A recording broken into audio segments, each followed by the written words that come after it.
Ini adalah Mitsubishi X-Force baru, atau Mitsubishi nyebutnya New X-Force. Nah, meskipun sekilas kelihatan mirip, tapi ternyata lumayan banyak nih perbedaannya ngebedain X-Force baru ini dengan yang sebelumnya. Apalagi yang baru ini sekarang tersedia dengan pilihan mesin hybrid. Dan mesin hybridnya pun cukup unik ya, karena dia punya sistem transmisi 2 percepatan. Sesuatu yang jarang banget atau malah sebenarnya nggak ada sih ya ditemuin di kompetitor-kompetitornya yang pakai mesin hybrid juga. Nah, buat detailnya, simak di 10 hal menarik dari Mitsubishi X-Force baru.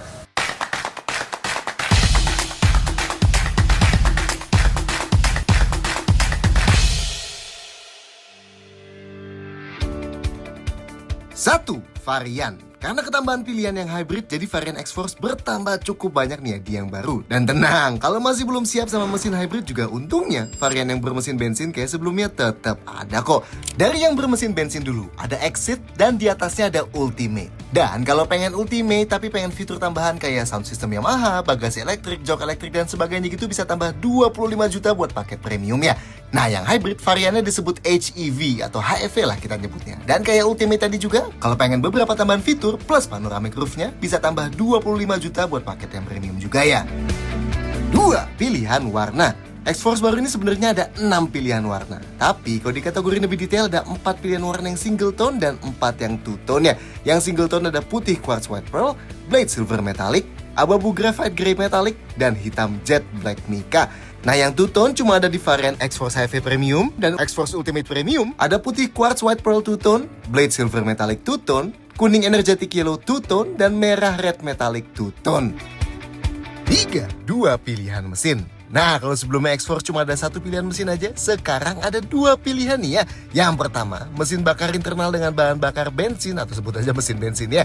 Dan satu lagi, mesin hybrid. Nah, yang mesin bensin speknya sama persis kayak X-Force sebelumnya ya. 1500 cc yang pakai kode mesin 4A91. Tenaganya 103 HP atau 105 PS dan torsinya 141 Nm. Transmisinya CVT yang pakai tuas transmisi kayak gini.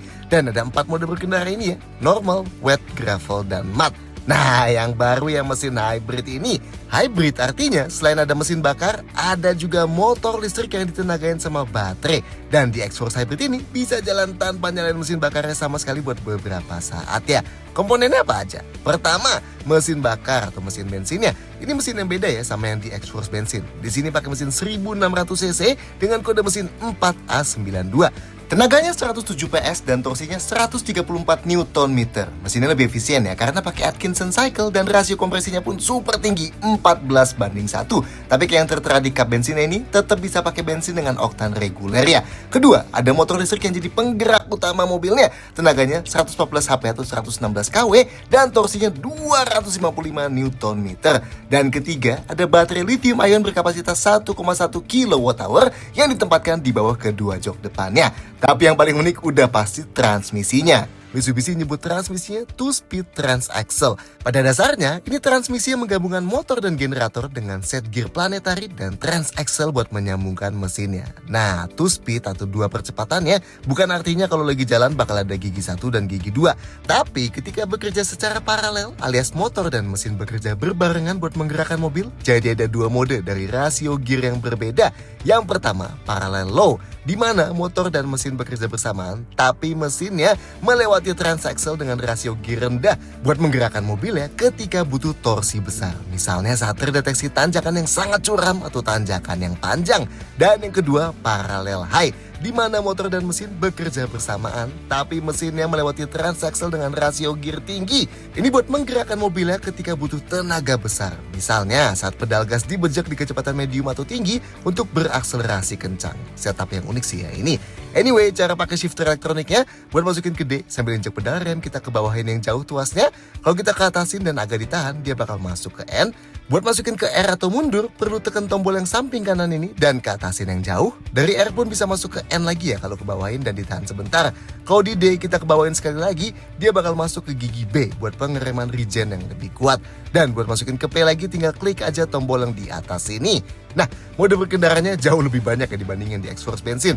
Ada Charge, EV atau EV Priority, Normal, Wet, Gravel, Tarmac, dan Matte. Nah, mode Charge dan EV Priority sebenarnya lebih buat mengatur gaya berkendara ya. Charge buat terus-terusan nyalain mesin bensinnya sampai baterainya hampir full, disisain 1 bar ya buat regen. Dan EV Priority buat sebisa mungkin berkendaranya tanpa nyalain mesin bensin. Ini pun bisa sampai kecepatan tinggi selama baterainya masih cukup ya. Nah, kalau yang Normal, Wet, Gravel, Tarmac, dan Matte ini lebih ke mode berkendara buat menyesuaikan medan jalanan yang dilewatin. Wet buat jalanan basah, Gravel buat jalanan berkerikil, Tarmac buat lincah di jalanan aspal, dan Matte buat jalanan berlumpur. Kalian cek di tabelnya ya, beda efek masing-masing mode ini apa-apa aja. Oke, gimana cara kerjanya? Jadi pas baru mulai jalan, mobilnya bakal jalan hanya dengan motor listrik dan baterainya aja, atau disebutnya EV drive. Nah, kalau baterainya udah nggak cukup, tapi masih kecepatan rendah sampai medium, mesinnya bakal mulai nyala, tapi nggak menggerakkan roda ya, melainkan untuk menggerakkan generator, dan generatornya bakal charge baterainya. Sementara mobilnya digerakkan tetap hanya dengan motor listriknya aja. Ini disebutnya series drive, atau Mitsubishi bilangnya hybrid drive series. Nah, begitu masuk kecepatan tinggi, motornya bakal memutuskan koneksi ke rodanya. Sementara rodanya bakal hanya digerakkan langsung oleh mesinnya, dan dengan bantuan dari generator yang punya output yang jauh lebih rendah ya. Ini supaya bisa lebih efisien pas lagi jalan kenceng, sesuatu yang biasanya jadi kelemahan di sistem hybrid. Ini disebut hybrid drive motor disconnect. Di kecepatan tinggi, ketika kita butuh tenaga lebih, pas kita injek pedal gas lebih dalam, motornya bakal tersambung lagi, menggerakkan mesinnya bersamaan dengan mesin bensinnya buat tenaga lebih maksimal. Ini disebut hybrid drive parallel high. Di kecepatan rendah dan medium, ketika kita lewatin jalanan menanjak curam atau menanjak panjang, motornya bakal menggerakkan mobil barengan dengan mesinnya, tapi dengan gear transaksel yang rendah. Ini supaya bisa lebih kuat nanjak, dan kalaupun tanjakan yang gak terlalu berat, bisa bikin beban mesinnya jauh lebih ringan pas lagi nanjak. Ini disebut hybrid drive parallel low. Dan terakhir, pas kita lepas pedal gasnya, rodanya bakal menggerakkan motor buat memelankan laju mobilnya sambil isi baterainya. Ini disebutnya regenerative braking. Tenang, kayak yang kita selalu bilang, semua proses ini berjalan full otomatis. Yang perlu kita tahu cuma masukin gigi D dan injek pedal gasnya aja. Semuanya bakal full diatur sama mobilnya. Nah, kita sempat cobain di sesi yang super duper singkat. Saking singkatnya yang bisa kita rasain cuma akselerasi awalnya yang halus tapi responsif, perpindahan dari elektrik ke mesin yang masih halus, dan tanjakan super curam ini. Yes, bahkan di tanjakan ini, X-Force-nya masih sekedar jalan di mode series drive aja, belum sampai masuk parallel low. Yang artinya, motornya masih cukup kuat tuh ya. Penasaran sih ya, butuh tanjakan seberapa curam atau seberapa panjang buat bikin mode parallel low-nya jadi aktif. Nah, begitu juga soal akselerasi dan konsumsi BBM-nya. Kira-kira bakal sebaik apa? Nah, itu kita tunggu dapat kesempatan buat tes lebih lengkap aja ya. Anyway, di luar mesinnya, semua X-Force, bukan yang hybrid doang, juga dapat improvement di suspensi ya, di bagian dampernya. Mitsubishi bilang ini harusnya bisa bikin suspensi X-Force yang baru jadi lebih nyaman, tapi tanpa mengorbankan kestabilan yang jadi khasnya dulu. Apakah benar? Sekali lagi, kita nggak bisa ngebuktiin apa-apa di sesi tes super singkat dan track super pendek ini. Tunggu bisa kita tes lebih lengkap lah ya. Oh, dan khusus yang hybrid, ada beberapa improvement di bidang NVH atau Noise Vibration Harshness. Tepatnya, di insulator kapasen yang di-upgrade, insulator dashboard dan dashpad yang di-upgrade, karpet lantai yang di-upgrade, trim pilar A dan trim cowl side diperbarui, dan melting sheet tambahan buat floor panel dan reinforced backbone. So harusnya overall yang hybrid ini bisa ngasih feel yang lebih tenang dan lebih kedap juga ya. 4. Eksterior lebih segar. Sebenarnya umurnya X-Force masih cukup baru sih ya, belum genap 3 tahun. So jelas belum ada overhaul desain secara keseluruhan lah ya. Tapi di yang hybrid dikasih beberapa pembeda biar bisa langsung diciriin dari yang bensin. Plus di yang bensin juga ada sedikit titik penyegarannya. Dimensinya dulu, sebenarnya identik sama X-Force sebelumnya dengan panjang 4,4 meter kurang sedikit dan lebar 1,8 meter lebih sedikit. Tapi yang hybrid tingginya lebih pendek 10 mm ya dibanding yang bensin. Mitsubishi bilang ini karena overall sistem hybrid dan baterainya bikin bobotnya juga jadi lebih berat. Efeknya efeknya ground clearance yang hybrid turun ke 212 mm dibanding 222 mm di yang bensin. Meski ini juga masih tinggi banget sih di kelasnya, tapi di saat yang sama center of gravity yang hybrid pun ikut turun. So harusnya nggak bakal terlalu banyak ubah dinamisme berkendaranya. Oke, detail desainnya ya. Ini depannya X-Force HEV Premium, ini depannya X-Force bensin Ultimate Premium, dan ini depannya X-Force Ultimate yang lama.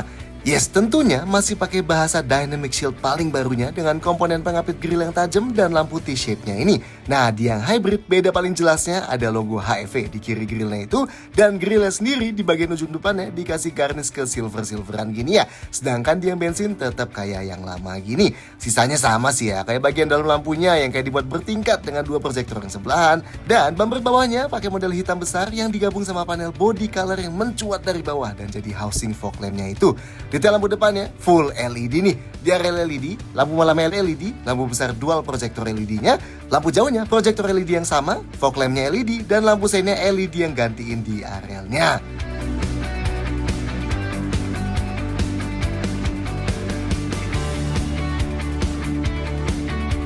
Sampingnya, ini yang X-Force HEV Premium, ini sampingnya X-Force Ultimate Premium, dan ini sampingnya X-Force yang lama.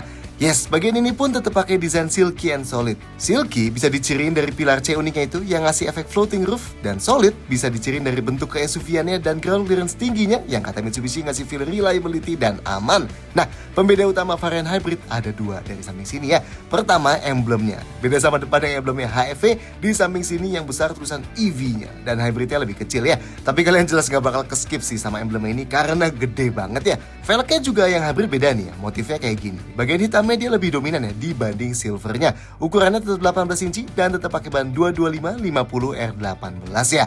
Kayak sebelumnya, cladding plastiknya yang di pintu juga unik ya, yang dikasih motif-motif kayak di pintu bagian dalamnya. Nah, kali ini ada tambahan roof rail juga, dan yang dual tone ini spionnya dibuat hitam gloss dan atapnya juga full dibuat hitam gloss gini ya. Yes, termasuk di yang bensin juga sekarang ada roof railnya gini ya. Salah satu pembeda dibanding bensin yang lama. Belakangnya, ini yang X-Force HEV Premium, ini belakangnya X-Force Ultimate Premium, dan ini belakangnya X-Force yang lama. Yes, kayak depan dan sampingnya, di belakang yang varian hybrid pun ada penanda hybridnya ya. Emblem HEV gini di sebelah kanannya. Sedangkan yang samping kirinya, emblem X-Force gini ya. Nah, dari belakang pun gampang nge-spot yang hybrid. Karena lampu T-shape yang dipakainya ini ya, mikanya pakai model clear yang dalamnya dibuat smoke alias hitam-hitam gitu, dengan lampu bertingkatnya clear juga. Nih, kalau dibanding varian bensin yang dalamnya merah-merah gini, cukup kentara lah ya bedanya. Sisanya sama sih, kayak model spoilernya yang kayak ada panel hitam yang ditarik dari pilar C-nya. Meski emang di yang dual tone ini dia hitam semua sih ya. Antenanya pakai model sirip hiu gini ya. Bumper paling bawahnya pun sama kayak depannya. Di plastik hitamnya ada bagian body color yang gede banget yang jadi housing reflektor horizontalnya. Sedangkan knalpotnya ada di bawah kanannya. Detail lampu belakangnya juga full LED ya. Lampu malam LED T-shape yang mirip di area di depan. Lampu remnya LED kotak yang kecil dan helmet stop lamp LED. Lampu mundur LED dan lampu seinnya juga LED.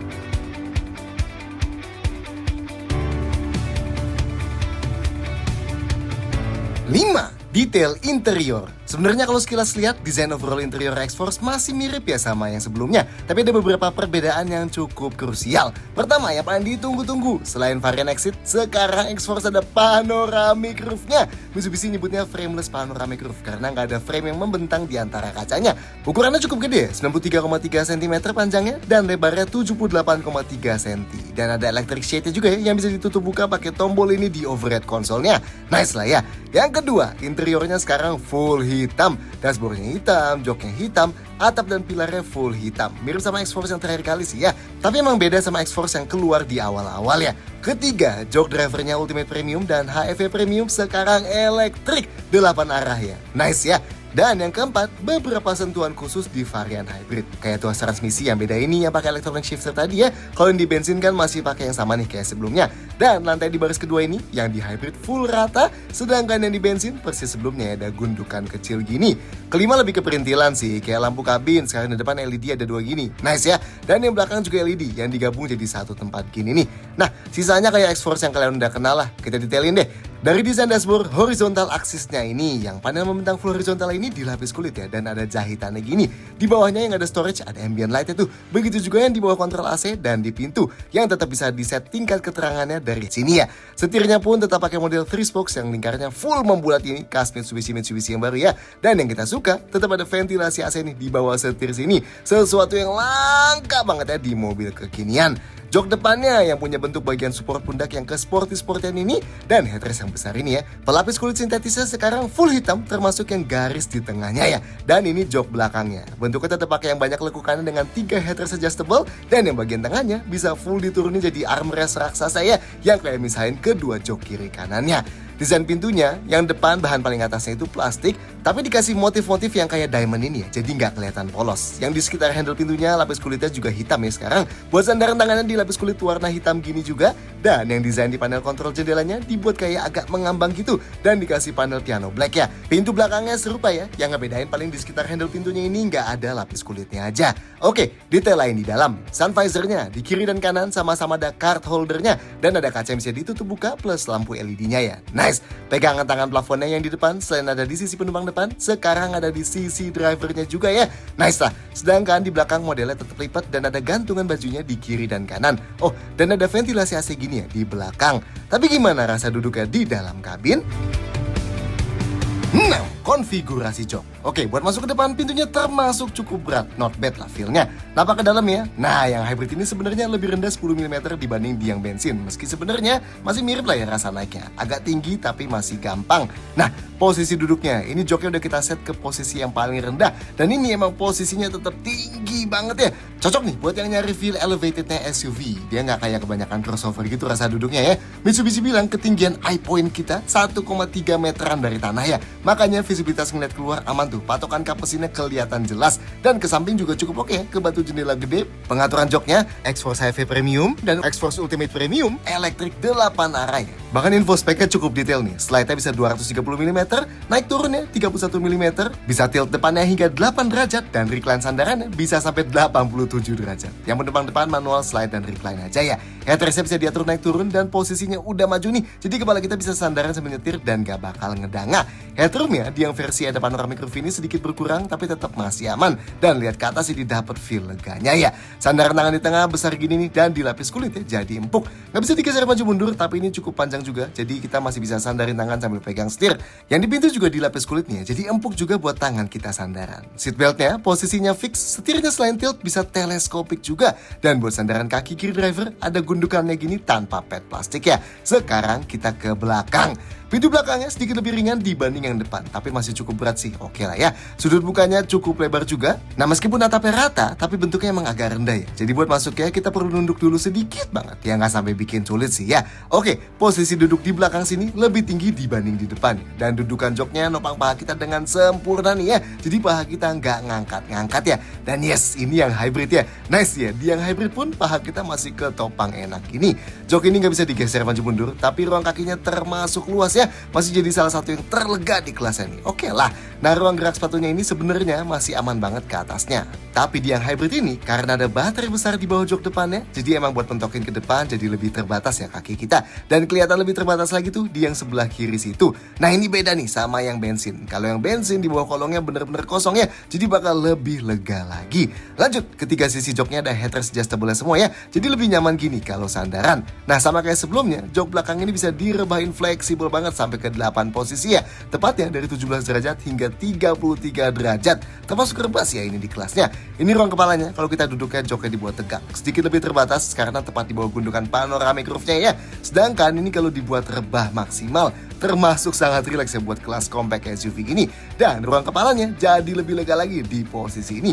Plus kali ini dapat feel leganya juga karena ada atap kaca raksasa di depannya. Oke lah. Oke, buat sandarin tangan di pintu dilapis kulit ya kayak di depan juga, jadi empuk. Dan di tengahnya kayak sebelumnya bisa dijadiin armrest full gini. Nah, ini selain empuk dan ngasih posisi rileks, kayak gini juga enaknya jadi kerasa lebih terpisah ya kiri kanannya. Kayak semi-semi captain seat gitulah jadi. Mantap lah ya. Oke, kalau mau duduk bertiga, mengejutkannya ada beda di yang bensin dan di yang hybrid ya. Napak ke tengahnya, di yang hybrid bener-bener gampang gini karena lantainya full rata ya. dan kaki kita juga bisa tetap di tengah sini nih. Nice ya. Nah yang gasolin kayak sebelumnya ada gundukan sedikit tuh di lantai tengahnya, tapi masih nggak masalah sih ya kalau anak kecil gitu kakinya tetap ke tengahnya. Dudukan joknya ini masih cukup empuk ya yang di tengah sini, meskipun sedikit lebih tinggi dibanding kiri kanan nih. Nah buat sandarannya ini, kalau mobil yang biasa jok tengah ada armrestnya kan jadi keras banget tuh. Karena di X-Force ini bukan armrest, tapi emang jadi satu kesatuan bisa diturunin, makanya masih cukup empuk nih ya buat disandarin. Oke lah. Dan karena ada headrest adjustable juga, jadi kepala orang dewasa nggak bakal ngedanga ya di tengah sini. Dan ruang kepalanya juga masih aman meski sedikit berkurang dibanding kiri kanannya. Plus seatbelt di tengah sini 3 titik dari belakang kanan ya posisinya. 7. Fitur bertambah. Sebenarnya penambahan fitur X-Force yang baru tadi udah kita jelasin di bagian interior sih ya. Kayak sekarang buat varian X-Force Ultimate, X-Force HEV dan termasuk yang premium package juga, ada panoramic roof frameless besarnya itu. Yang kacanya emang gak bisa dibuka tutup, tapi buka tutup sunshade-nya elektrik ya. Tinggal klik tombol aja. Terus varian Ultimate Premium dan HEV Premium juga dapat jog driver elektrik 8 arah. Yang baru lagi juga ada kamera 360 derajat, tapi itu bakal kita jelasin di nomor safety setelah ini ya. Dan kayak yang kita detailin di nomor 2 tadi, varian hybrid dapat shifter elektronik baru ini, dan di head unitnya juga dapat menu energy flow baru ini yang jelasin sistem gerak hybridnya dan di instrumen cluster juga ya. Nah di luar itu, fitur lain X-Force yang sama kayak sebelumnya juga termasuk banyak sih ya. Kita detailin deh. Favorit kita dulu, sound systemnya varian Ultimate Premium dan HEV Premium pakai dari Yamaha. Sistemnya disebut Dynamic Sound Yamaha Premium. So, ada 8 speaker di sini. 4 speaker depan yang ada 2 mid bass dan 2 tweeter yang sama-sama pakai grill bertuliskan Yamaha ini. Dan di belakang ada 2 speaker coaxial two-way ya, yang masing-masing ada gabungan woofer dan tweeter dalam satu casing. Settingsnya juga cukup detail. Ada sound type-nya bisa diganti-ganti. Ada signature, lively, powerful, dan relaxing. Terus ada opsi surround buat mensimulasikan jenis surround sound di dalam kabin. Ada listening position buat mengoptimalkan suara berdasarkan posisi pendengar. Dan speed compensate volume yang bisa otomatis menaikkan volume dan kualitas audionya kalau kita jalannya makin kenceng dan sebaliknya. Nice ya.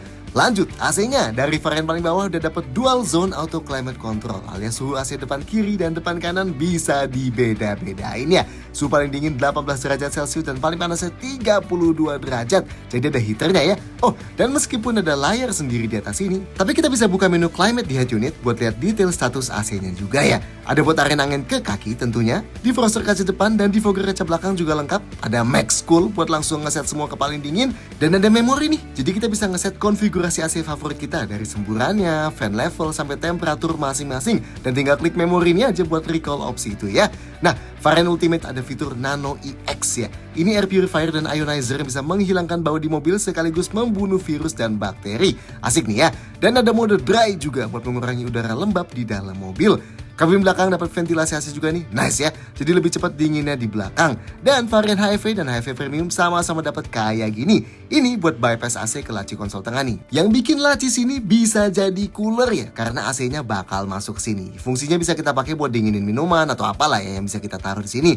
Mantap. Lanjut, instrumen clusternya full TFT LCD 8 inci ya. Ada 2 tema nih yang bisa dipilih di settings display type ini. Satu yang tachometernya atau energy meternya lebih kecil di bawah dan info tengahnya lebih gede. Dan satu lagi yang ada tampilan full speedometer dan tachometer atau energy meter di atasnya ya, dengan info tengahnya lebih kecil. Oke, info di tengahnya. Pertama, ada layar info nih dari trip meter 1 yang ada konsumsi BBM rata-ratanya, konsumsi real time dan kecepatan rata-ratanya. Terus ada info dari trip meter 2 dengan info yang serupa. Yang hybrid ada EV driving ratio buat rasio berkendara pakai mode EV berapa persen, dan ada layar skor eco driving. Nah, geser ke kanan ada layar beberapa info mobil nih, kayak sisa jarak berkendara di trip meter A dan trip meter B, indikator active view control dan wheel control, tire pressure monitoring system, dan yang hybrid ada energy flow. Geser kanan lagi ada kompas, geser lagi ada layar media, geser lagi ada layar safety assist, geser lagi layar warning, dan geser lagi masuk ke settings ya. Di sini ada settings ganti tema tadi, ada buat mati nyalain speedometer dalam satuan lain, ada buat setting sistem safety ADAS-nya, sensor parkir dan stability control, ada buat reset TPMS, ada buat kecil gedein ambient lighting, ada buat mati nyalain bagasi elektrik, alarm pengingat udah berkendara setelah sekian jam, ada buat atur bunyi lampu sein. Yang pertama kayak gini, dan yang kedua kayak gini.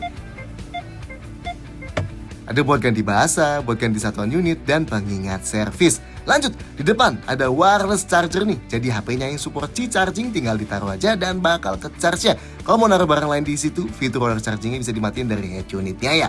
Input lainnya, ada satu power outlet 12 volt nih di depan sini, dan 2 USB port, satu Type-C dan satu Type-A. Dan di kabin belakang juga ada 2 USB port lagi, satu Type-C dan satu lagi Type-A. Spion tengahnya auto dimming nih ya, jadi kalau kena silau dia bakal otomatis meredup sendiri ya. Lanjut, ini kuncinya X-Force ya. Ada Passive Keyless Entry atau Mitsubishi nyebutnya KOS alias Keyless Operation System. Jadi kalau mobilnya kekunci, remote-nya tinggal dikantongin aja, deketin mobilnya dan klik tombol hitam ini di pintunya dan kuncinya bakal kebuka. Spionnya juga langsung kebuka tuh ya. Dan buat kunci lagi tinggal klik lagi aja tombol hitamnya, pintunya kekunci lagi dan spionnya juga ketutup lagi. Dan spion klipet otomatis ini bisa kita mati nyalain dari setting head unitnya ya. Kalau mau buka tutup manual dari tombol yang di sini. Tentunya ada tombol start stop mesin juga, yang hybrid kayak gini dan yang bensin kayak gini. Rem parkirnya elektrik nih, buat aktifinnya tinggal tarik aja, dan non-aktifinnya tinggal tekan sambil injak pedal rem. Dan ada auto hold juga buat nahan rem pas kita lagi berhenti, biar kaki kita nggak perlu nahan pedal remnya terus-terusan ya. Lampunya otomatis, nice. Dan ada pengaturan ketinggian sorotan lampu juga. Wipernya juga otomatis ya. Tombol di setirnya, yang sebelah kiri ada pengaturan audio dan MID ya. Yang sebelah kanan ada adaptive cruise, teleponi, voice command, dan kamera 360 derajat barunya. Jendelanya yang sisi driver auto up and down. Terakhir, head unitnya tetap pakai layar sentuh 12,3 inci ini yang termasuk gede banget ya di kelasnya.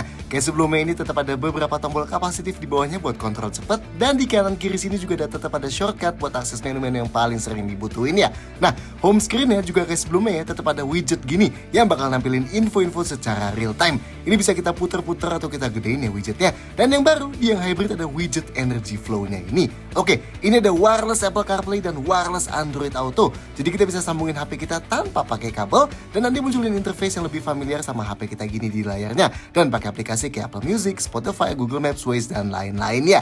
Dan ini sambungannya bisa diganti jadi web link juga kalau pengen screen mirroring ke layarnya.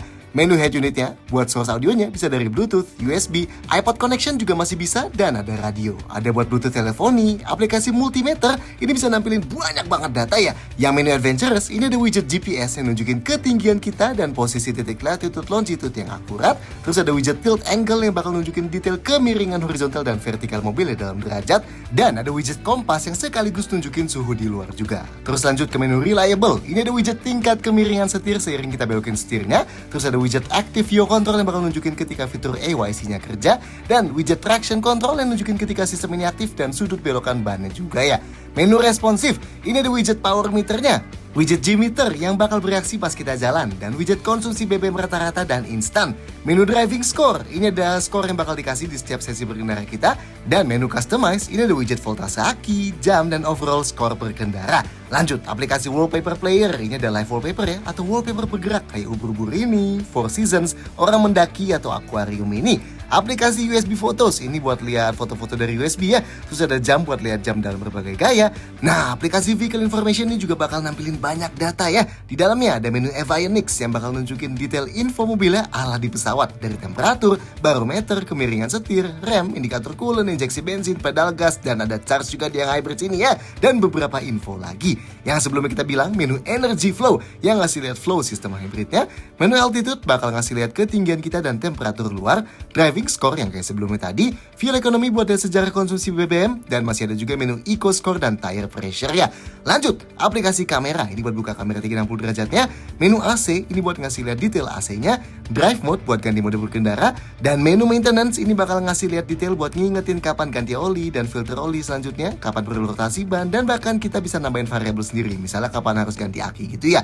Oke, lanjut ke setting saya. Yang setting standar ini buat setting head unit standarnya ya, dari Bluetooth dan Wi-Fi-nya, terus buat ganti wallpaper, buat atur kamera, atur layar, atur detail yang mau ditampilin di depan apa aja.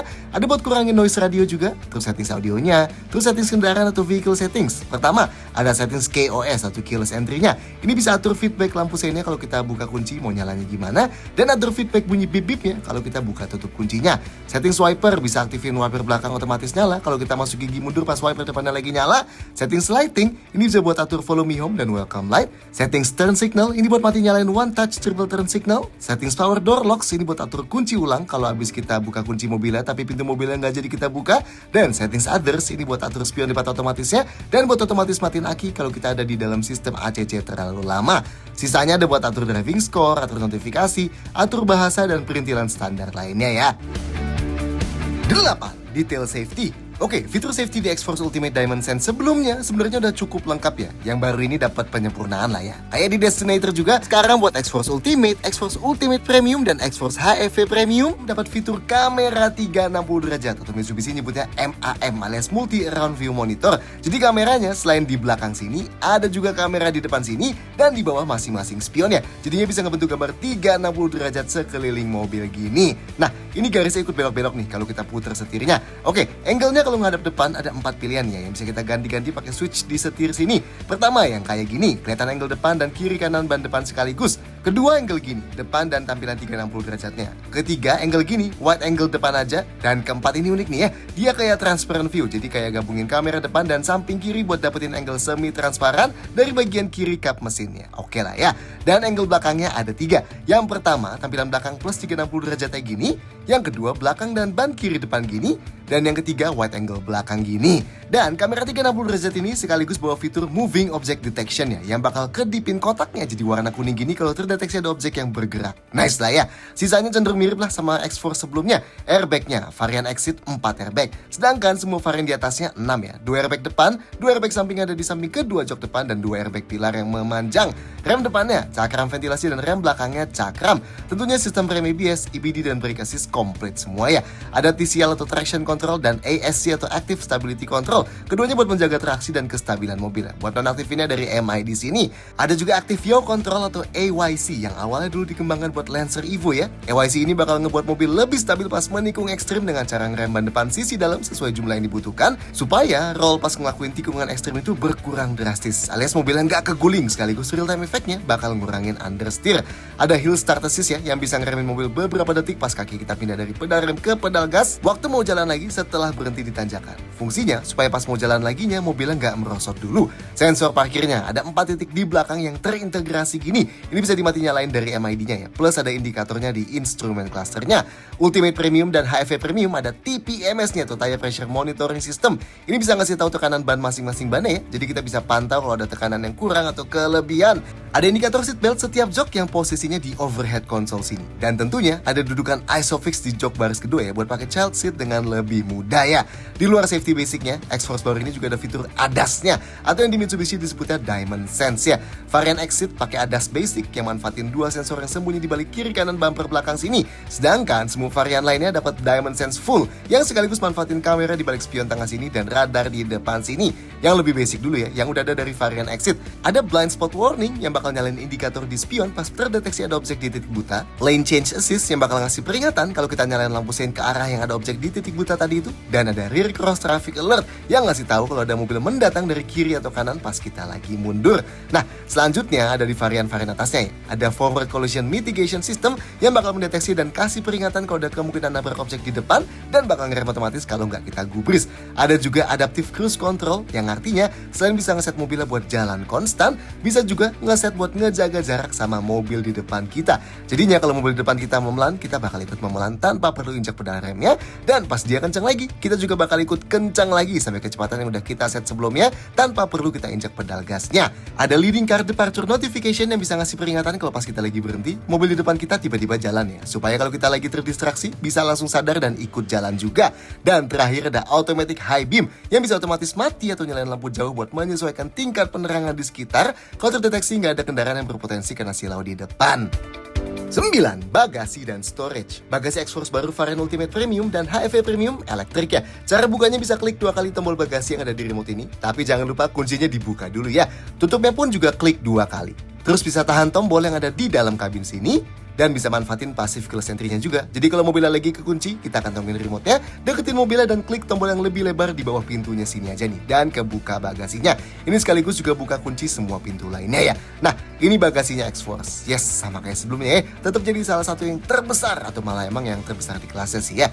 Bibirnya ini lebar banget juga nih. Gak bakal masalah ya buat masukin barang besar. Jarak bibirnya dari tanah, kasnya SUV compact ini emang cukup tinggi ya. Jadi kalau angkat barang berat pasti sedikit PR. Tapi yang enak, bibirnya full rata sama lantainya. Jadi kalau mau keluarin barang dari dalam tinggal langsung ditarik aja. Oke, detailnya di sebelah kanan sini ada tempat dongkrak dan toolkitnya tersimpan rapi di dalam sini. Ada lubang juga kayak gini. Di sebelah kiri ada lampu halogen dan ada gantungan belanjaan gini ya. Plus lubang lebih dalam juga di bawahnya. Nah, kayak sebelumnya juga tetap ada parcel shelf unik gini nih, yang kalau kita buka bakal jadi gede dan bisa dipakai gini nih ya buat nutupin barang di bawah gini supaya nggak bisa diintip dari luar. Nah, di bawah lantainya agak beda nih yang hybrid sama yang bensin ya. Yang hybrid kayak gini nih, ada beberapa kompartemen besar gini. Kalau yang tertutup sendiri nih, di bawahnya ada aki 12 volt ya. Yes, akinya di belakangnya yang hybrid. Terus ada kompresor dan ada cairan penambal ban gini. Dan di lantainya sendiri juga unik ya, ada bantalan-bantalan kayak gini nih. Kalau yang bensin di bawahnya tetap ada ban serepnya gini ya. Oke, kalau mau luasin kapasitas bagasi, jok belakangnya bisa dilipat pakai konfigurasi 40 banding 20 banding 40. Dengan yang tengahnya semi kelipat full gini nih. Kalau kita buka kayak gini, nah dia jadi kebuka tengahnya buat kita masukin barang yang panjang tapi kecil ya. Tapi emang lantainya agak menggunduk aja kalau yang tengahnya doang. Kita naikin lagi ya. Kalau mau turunin jok kirinya dulu, bisa langsung dilakuin dari belakang ya dengan tarik tali di pinggirnya ini. Nah, ini kita jadi bisa masukin barang yang panjang dan lebih besar sambil tetap duduk berdua di belakang. Dan lantainya cukup rata tuh ya. Kalau lipatnya sebelah kanan juga, nah bagasi jadi jauh lebih besar gini. Lantainya cukup rata lah, ini cuma menggunduk sedikit. Jadi kalau mau geser barang ke depan masih bisa tinggal didorong aja. Buat tutup pintunya, di sebelah kanan sini ada handle manualnya. Nah, buat tutup elektriknya di sebelah kiri nih, ada 2 tombol. Yang satu buat tutup pintu bagasinya aja, yang kanan buat tutup bagasinya sekaligus kunci semua pintu lainnya. Tapi kalaupun kita klik yang kiri tadi, kita masih bisa klik tombol kecil ini ya di bawah pintunya buat kunci semua pintu lainnya. Dan ini sisa storage di dalam kabin.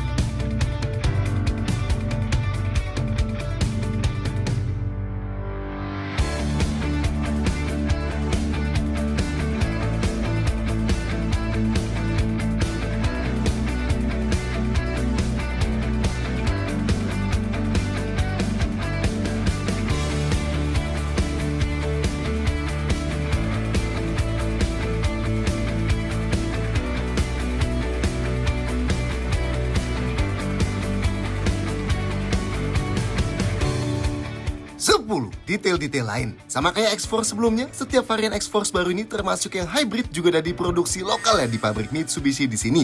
Yes, beneran produksi lokal ya, bukan cuma tempel-tempel doang kayak yang lagi ngetrend sekarang. Dan ini ngejadiin X-Force HEV sebagai mobil hybrid pertama yang dirakit Mitsubishi di Indonesia ya. Kalau kita buka kap bensin yang hybrid, ada tulisannya kayak gini. Spesifikasi bensin yang disarankan punya angka oktan atau RON 95. Artinya di sini bisa pakai sejenis Pertamax Green, BP Ultimate atau Shell V-Power gitu. Tapi ada tulisannya juga tuh, minimal bisa pakai yang RON 90. So, pakai bensin kayak Pertalite pun harusnya masih bisa ya. Not bad lah. Oke, garansinya. Ini menurut kita salah satu bagian terbaiknya sih ya. Garansi umum atau garansi kendaraannya berlaku 3 tahun atau 100.000 kilometer. Tapi ada perpanjangan masa garansi juga, tambahan 1 tahun atau 20.000 kilometer selama ikutin perawatan resminya.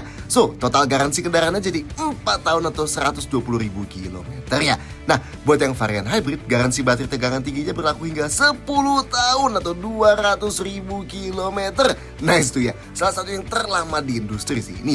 Nah, baterai 12 volt atau akinya juga ada garansi sendiri, berlaku 2 tahun atau 50.000 kilometer ya. Ada garansi ban juga yang berlaku buat penggantian satu ban kalau ada kerusakan yang berlaku 1 tahun atau 20.000 kilometer. Buat servisnya, ada gratis biaya jasa servis dan spare part selama 4 tahun atau 50.000 kilometer. Nice ya, dan ada tambahan emergency roadside assistance juga atau bantuan darurat yang berlaku selama 3 tahun. So, kalau kalian suka Mitsubishi X-Force baru ini, silahkan sampaikan komentarnya di bawah, klik like, dan jangan lupa subscribe ke channel YouTube Car Mode Indonesia supaya nggak ketinggalan sama video-video kayak gini lainnya. See you next time!